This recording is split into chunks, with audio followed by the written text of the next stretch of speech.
Now they can use that forever. And it showed to them that, hey, I have this talent. They can go out and pay someone 20, 30, $50,000, or they could give me a small stipend every month, and I get to do this stuff that I am doing and enjoy anyway. Welcome to the Next Level Income Show, where it's our goal to take your income, your investments, and your life to the next level. I'm your host, Chris Larson. If you haven't yet, get a copy of our book for free at our website, nextlevelincome.com. That's www.nextlevelincome.com. Just click on the book link, and I'll even send you a copy if you put your address in. On today's show, we have Dr. Pranay Parikh. Pranay is a physician, co-founder and president of Ascent Equity Group, a serial entrepreneur, online course creator, and host of the MD to Entrepreneur podcast. His unconventional journey to medicine helped him learn the skills to excel in entrepreneurship. He's helped launch a 7-figure online course, buy over $1.1 billion in real estate, and has helped hundreds of physicians launch their own business. His goal is to help launch 10,000 physician-led businesses, and he's going to join us today to share some of his secrets as well as what his team is working on today. Dr. Parikh, welcome to the show. Hey, Chris, thanks for having me. Absolutely. I'm fired up to have you on. I think you have an amazing story. We've had a couple other physicians, surgeons that have been on the show and shared, their stories. I know we have some in common, like Dr. Ryer that was just on talking a little bit about, what he does and optimization. But what's interesting is we all have something in common, which is real estate. So I'd love for you to tell the audience just a little bit about your story, catch us up, about your background and how you ended up to be a multifamily syndicator. Yeah. So, I got into medicine. I was well-rounded. I had all these other interests. I used to do charity art shows for Doctors Without Borders and just kind of all over the place. And that's what they love in medicine, right? They want you to be well-rounded. And what do they do with those people? They get rid of all the edges, right? And they make a nice little circle of medicine, which just like everybody else, just like everyone else. And so throughout the process, some of my edges stuck out. So, I had a couple times that didn't go that well. I didn't match into the best residency spot that I wanted. I didn't get the fellowship that I wanted because they looked at my application and they were like, is this all you want to do? And I was like, I have a couple other interests, real estate being one of them. And so I graduated, didn't really know what to do. I was expecting to get this extra training, that I would get this a lot bigger salary. And now I had a very good salary, but less, and a lot of time on my hands. So I kind of looked around and I was like, yeah, I could do what all the other doctors do.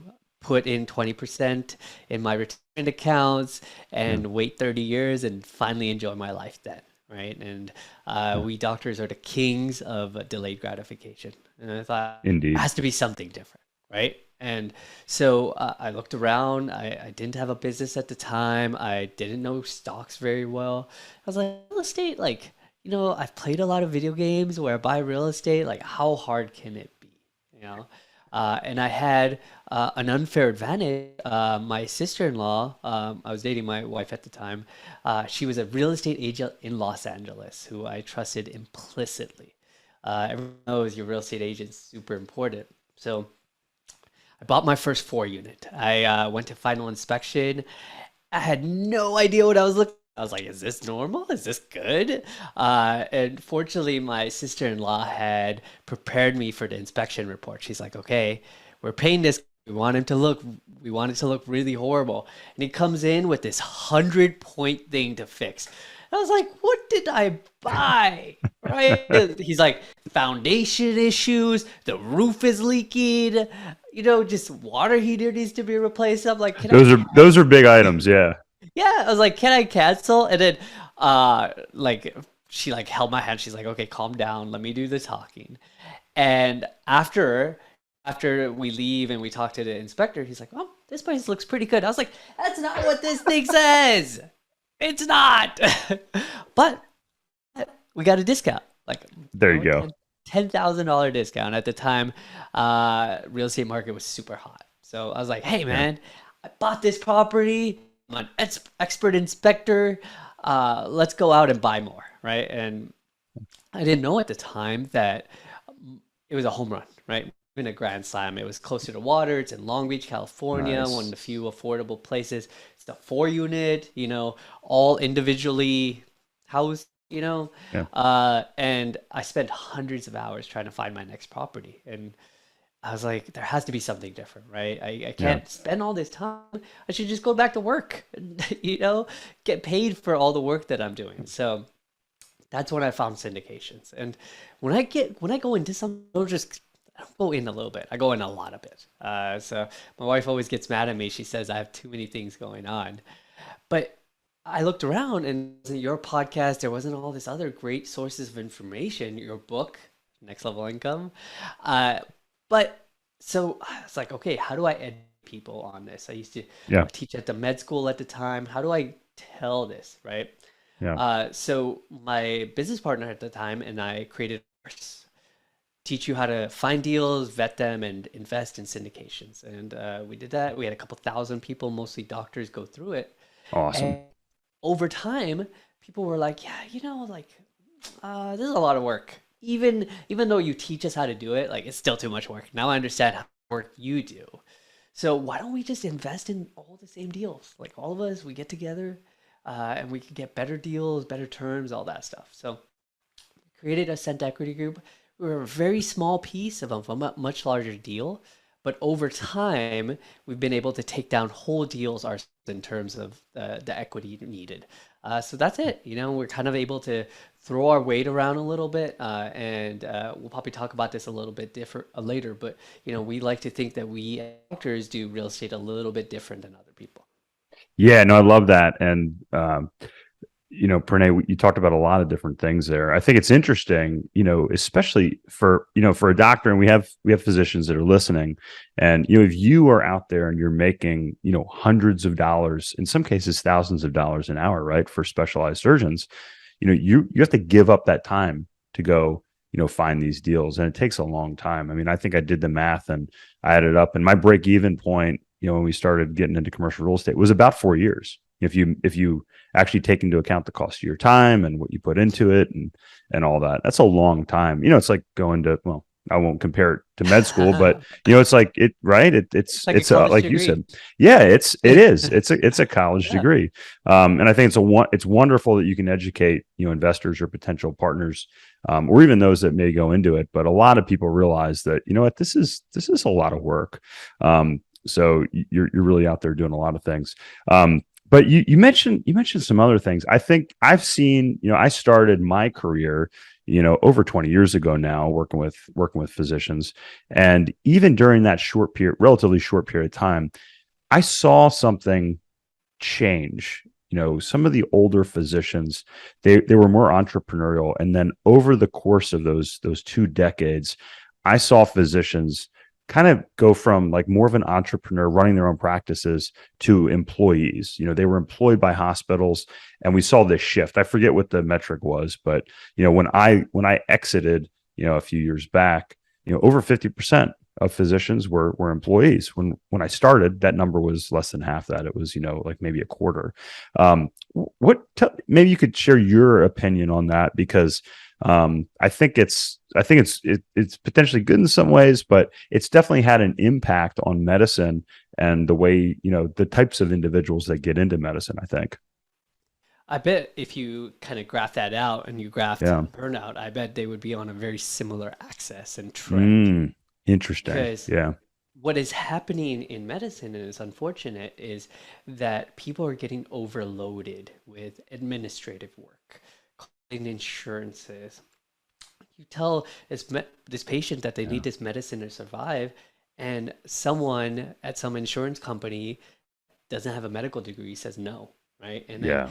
you have Yeah. to fight it for hours, right? And their literal life depends on it. And now that's one patient, and now you do that for hundreds, right? Yeah. And people have had you have to hire someone that's only job is to call insurance companies and fight to Yeah. get paid, right? I mean, think about that. Think about if you owned a mechanic shop. You had to have a full-time employee sit there calling the credit card companies saying, "Hey, you guys need to pay for this." It would be ridiculous, right? Yeah. So overhead, meaning the cost of running the business of medicine has gone up tremendously.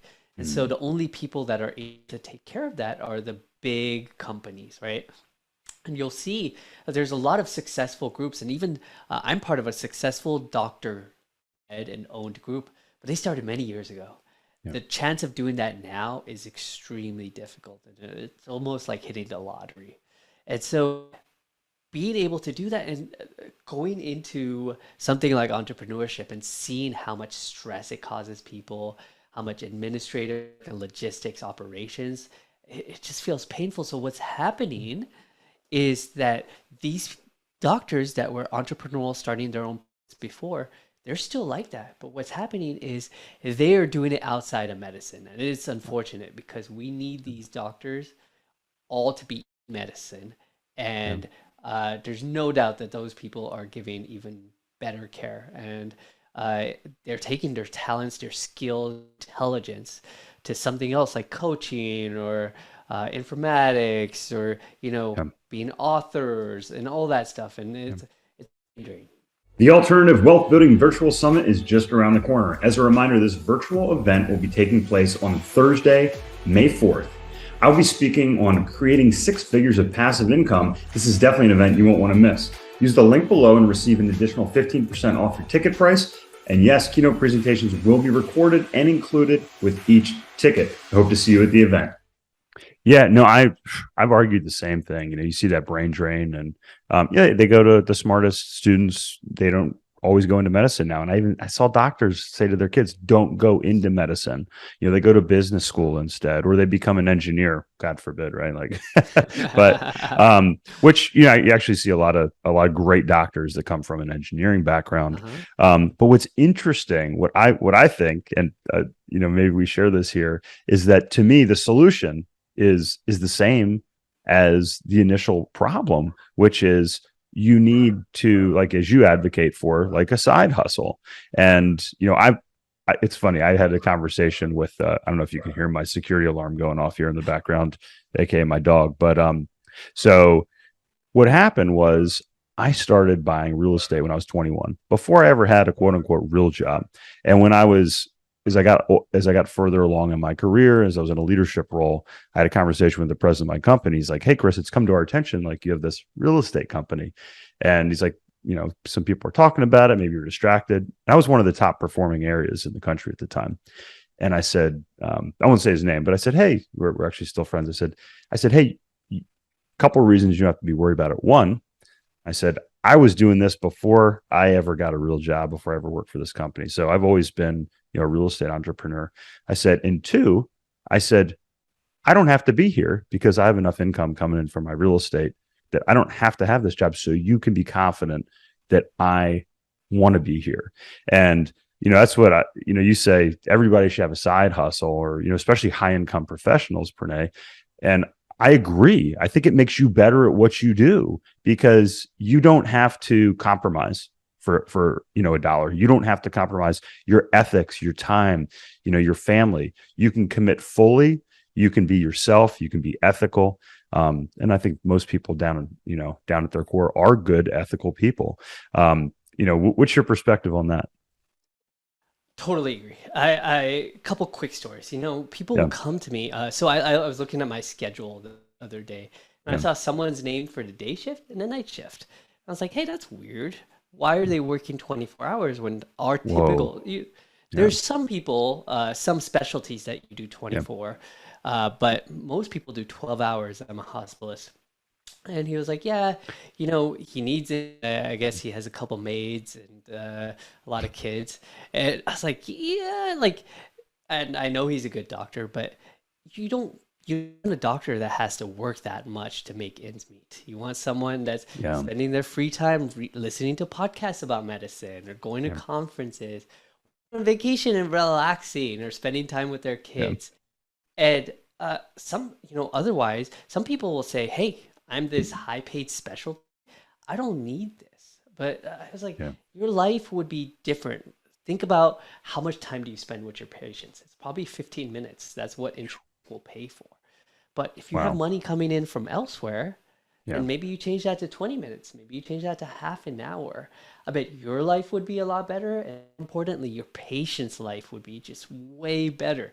And so money, it's a tool, and it's not necessarily to work Well less. said. It's not necessarily to leave medicine, but it's to craft medicine into how it looks for you. And for some people, it's 1 day a week. For two people, for some people, it's 2 days a week. Or maybe you just see 4 or 5 patients a day. I have a friend who's a psychologist, and he's like, I can't, as soon as I feel like I'm making progress with the patient, he does hour blocks. They have to leave. And he's like, yeah, so now Wow. I'm able Yeah. to, he has a coaching practice and is able to do 2 hour blocks and 3 hour Wow. blocks. Yeah. He's It's like a like, Joe yeah, Rogan podcast. yeah, yeah, yeah, yeah. And just he makes a month's worth of progress in 1 day. And if think about your mental health, like, right? Can you Yeah. really wait 4 weeks to make that breakthrough? Wow. No, Yeah. you can't. So Yeah. a lot of people look at money and they look at it as evil, right? But it's really a tool. And sorry, one last story. No, There's please. Yeah. someone that was talking about real estate, and they posted an article on about how all these rural towns, people are getting missed out, right? So Yeah. people out of state are buying it, and I was like, Yeah. that sucks, right? That's horrible. We have an affordable housing crisis. Yeah. I was like, okay, like this means you need to do it even more. I was like, the fact that you're thinking about how to do this in an ethical and humane way, your landlord, your tenants would be lucky to have you as a landlord. Instead, if you don't do it, someone else will, and they're not going to be as ethical as you are. So there's a way to do this right in a way Yeah. that everyone wins. Yeah. No, I love that. And I know there's some people listening. They're going to say, well, hang on a second. You say, Pranay, that and Chris, you guys should, start a side business or go learn about investing. But here I am. I'm in school. I have a family. I have a job. I'm working around the clock, or like you were. I'm on call. What do you say to that person trying to play devil's advocate here? How do you make time to learn about all this stuff? How do you make time for a side hustle? Because isn't that just compounding the issue that you're already trying to solve? So, Chris, I've been working on, I wish I had the master class, but it's going to be a master class. But basically, when I was trying to lose weight, someone had recommended taking a food diary. I was like, what? I know exactly what I eat. And I was like, okay, I'll do it. I wrote down every single thing I ate, how much I ate, how often I ate, and how many calories it had. You guess what? I ate like 500 calories more than I thought I ate, right?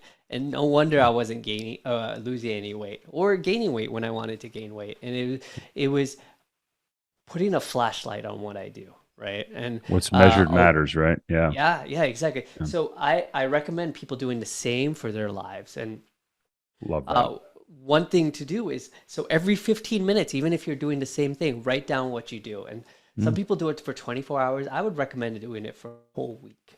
And you're going to realize a couple things. One, you switch very often. And there is some attention to do, meaning you're doing one thing, like, hey, I'm on this podcast from Chris, and I'm going to be thinking about how good he looks for at least the next hour and not going to be able to do anything else. So I Hey, can't. go back and listen to that joke. That was good. I like that. So I'm not going to be able to do anything, but it's, especially true in medicine. I'll get a call from a Yeah. nurse and my Mm, wife yeah. yells at me this all the time. I'll turn on the dishwasher but forget to close it all the way so it never turns on, or I'll forget to put something in the washer. I'll turn the washer on and there's no clothes in there, just easily distracted. And so you'll realize that you switch tasks very often. And so there's Yeah. Cal Newport, Deep Work. A lot of people talk about that. Yeah. What you will also Great realize, book, by the way. yeah, yeah. You will also realize you have a lot more time than you think you do. You have a lot of episodes where you're just sitting around, right? Probably doom scrolling on your phone. Mm, Maybe yep. you're watching TV, or just, reading the sports, or what I call it is productive procrastination, where you're responding to email, reading blog posts. It's things that feel like you're making a difference So away from. busy. Yeah. Yeah, yeah, yeah. Yeah. Or reading a book, right? Yeah. It's getting you in the way. For example, like Chris and I, finding guests, listening to podcasts, booking podcasts, recording podcasts. Like those are things that move the needle. But if anything gets in the way, it's productive procrastination, even though it's Yeah. moving the needle a little bit, but we want to move it a lot of it, right? And then Yeah. the last thing you'll see is that a lot of people, other people, control your time more so than you do, right? So Yeah. when are you getting put onto these random meetings? When are you asked to do stuff that maybe you don't have to do? Maybe you don't like. I've had a maid uh, since I can remember, even when I was in medical school and I could barely afford it. Yeah. And I was like, okay, maybe let me make a little money on the side, but it saves you. I could clean my house. It'll probably take 10 hours. Well, take a maid an hour to clean the whole place. And yeah, it's $100, which is a lot of money, but it's just buys back so much of my time. So, Love that. and then it, the next step would really be adding value to the things you do. And that's a topic for another Yeah. conversation. No, that's fantastic advice. And actually, I have a blog post. So if you're listening, you're like, okay, this all sounds great. What are some practical ways that we can do it? You just gave one, Pranay. I have a blog post how to create 20 to 40 more hours in your week. And there's simple things out there. Have your groceries delivered, hire someone to clean your house. If you were a professional, if you're a high income professional listening, and you make $100, $200, $500, $1,000 an hour, what if you could pay somebody $20 to mow your lawn, to clean your house, to go grocery shopping? And by the way, chances are those people can do it better than you, and they want to do it. And you're providing opportunities out there for people, which allows you to do what you're meant to do, which I think is fantastic. And then just delete, like I was just telling a friend, he's like, Chris, how do you manage, all the stuff coming in? Turn your phone off, put it on silent, and take all of your apps, like social media apps, news apps, all that stuff off your phone, or make sure you have to like log in. There's little things that you can do to avoid those switching costs that you were talking about and create a lot more time. I'd love to shift gears a little bit here. Pranay, you have a great podcast, From MD to Entrepreneur. As I said, we have a lot of physicians, a lot of people in the medical community, that listen. What do you talk about on your podcast? What are some of the topics? What can listeners learn if they tune in? So we talk about how important it is for people to become an entrepreneur. And Yeah. when I heard the word entrepreneur, I think of Mark Cuban, Elon Musk. Yeah. But I think we can all take control of our lives and become an entrepreneur. And if nothing else, have an entrepreneurial mindset. And what that Yeah. is that you see a problem and instead of ignoring it, you're like, can I be the one that fixes this? Yeah. Could I do this? And we talked a little bit before about being an intrapreneur. That means, Yes. What is that? Yeah. yeah, Intrapreneur. yeah. Describe that. So intrapreneur is someone that's in a business. They're employed. Maybe they have a W-2, and they are doing innovation in their own company. So Mhm. for my position, or a position that I had in the past, uh, my company realized that I was doing a lot of educational content, a lot of video, podcasts, and stuff, and they needed someone to do that for them. So they're like, "Hey, Pranay, would you do this for us?" And they created a position for me to do that. I got paid extra. I got to do less clinical time for something that was really easy for me to do, and potentially I could just take that stuff and repurpose it for other things as well. Yeah. And so there wasn't that position before. It wasn't this rat for everyone to get this one totem pole, try to get up this one totem pole, because in medicine, after you become a full-fledged doctor, there's only a couple ways that you can move up. Medical director, a hospital director, Yeah. there's a handful of people and there's a lot of politics that goes into that. But if say you have a called the blue ocean strategy, where it's completely wide blue ocean, no one else is fishing, and you get to really call the shots and pick it, right? Yeah. And it's something that comes easy to you and that you love. So entrepreneurs seeing a problem in the business. So the problem I saw specifically was that we had to watch all these compliance videos. They were all like filmed on VHS in the 80s. They were hours long and no one watched them. So Yeah. what I did, I spent 5 hours. I watched them all. I compressed it, so literally 5 hours, 10 minutes. I did a script. I recorded it, so it took a couple hours. But now they can use that, and then I added a little quiz. Now they can use that forever, and it showed to them that hey, I have this talent. They can go out and pay someone 20, 30, $50,000, or they could give me a small stipend every month, and I get to do this stuff that I am Yeah. doing and enjoy anyways. I love that. And I think, the at the core of that, and we were talking before the show, James Altucher has a great book called The Rich Employee. And the thing is, like, I was in a sales role for most of my career, sometimes with small companies, sometimes with large companies, sometimes as a 1099, sometimes as a W-2 employee. But as a salesperson, I always love the fact that you're kind of like your own little entrepreneur operating, with your own territory, which also means you kind of feel like you're out there on your own island sometimes.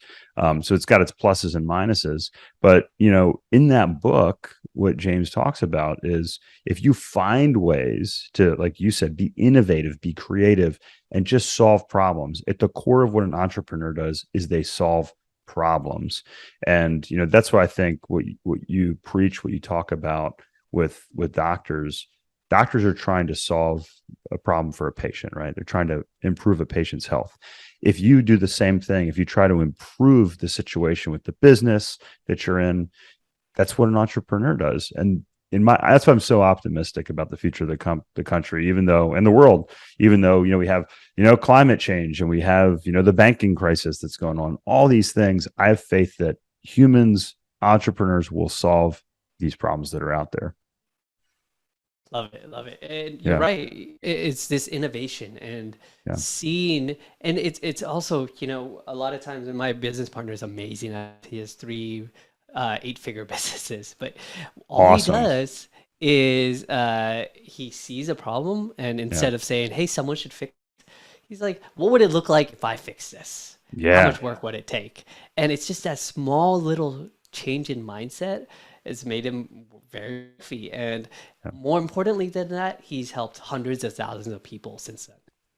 And that's what it's all about. If you can help more people, then you can make more money. And that's one of the things you're doing, Pranay, is you and your partners are helping others invest in real estate. And I know we share a love for multifamily real estate.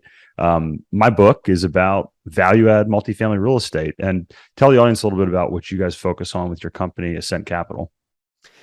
So we buy, so we go, value add multifamily. So we buy big apartment complexes, we renovate it, and we sell. So in that sense, it's similar to what a lot of people do. The difference is how we go about doing it, right? Execution is important. So uh, Absolutely.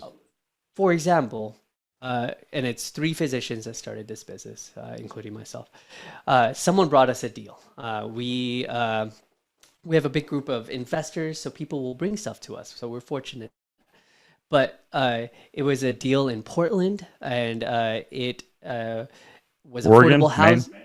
Portland, Oregon. Yeah. Yeah. It was affordable housing. It was expiring. So the plan was you buy it, you kick out all the people that can't afford it, you rent $600, and you make a fortune. And it business plan was great in terms of making money, but it just was something that didn't go according to our values. So we decided Yeah. not to do it. So we do real estate differently. We do with similarly how we do medicine. One of the other benefits that we have is because we work with so many other groups, we have this extensive network. So a lot of times people will hear vertically integrated. That means that one business has everything involved included in it, right? So property management, construction, and all that stuff. And typically in our world, that's the gold standard. But we bought this property, or we were looking to buy this property, and we Yeah. walked it ourselves. We walked the properties around it ourselves, and we found one that was just so much nicer. It had granite counters instead of the quartz, and so Yeah. we reached to the group that owned it. We're like, hey guys, we're doctors. Who do you guys use for vendors? We got that information and sent it to the vertically integrated people, the people that are the gold standard. And they got a quote that was $600 per unit less for a much better renovation scope. So our network is just so powerful, and typically people that are in the business or vertically integrated, they don't think about reaching out to other people, and that's kind of a lot of the value that we add to the groups that we partner with. Yeah, it can be a blessing and a curse. In certain circumstances, vertically integrated can have advantages. With our mobile home parks, we're vertically integrated. There's not a lot of great management companies that you can hire to live on site at a mobile home park. But when you look at the scope of the projects that you guys are engaging in, Pranay, having that network can be very powerful, especially when you're multiplying it times hundreds of units like the one you guys are looking to acquire right now. So we talked about a lot of different stuff here today. If people are listening, they want to subscribe to your podcast, they want to learn more about the investments that you have, the courses that you have, what's the best way to get in touch with you? So the website for the podcast is FromMD.com. You can subscribe on Apple, Spotify. And if you want to learn more about our real estate company, how we do real estate different, you could go to AscentEquityGroup.com. And there's an easy way to call me on there as well. Excellent. And I have both of these links here. I'm going to put those in the show notes right now so that everybody has access to them. Pranay, I look forward to continuing our conversation in the future here. Wish you the best on your upcoming deal that you guys have looking at. And hopefully next time you're on the East Coast, we can catch up here in Nashville. Awesome. Thanks. Thank you. Hey, Chris here again. I hope you found this episode valuable. Now, I have one more thing to gift you. We have a page for my coaching clients where you can get a free copy of my book, as well as much more from previous guests on the show. Just check out nextlevelincome.com/coaching to get a free copy of my book, audiobook, and much more. I'll send you a copy of my book and cover all the shipping costs as a thank you for listening to the podcast. Also, please like, share, and take just 90 seconds to give us a rating on Apple Podcasts.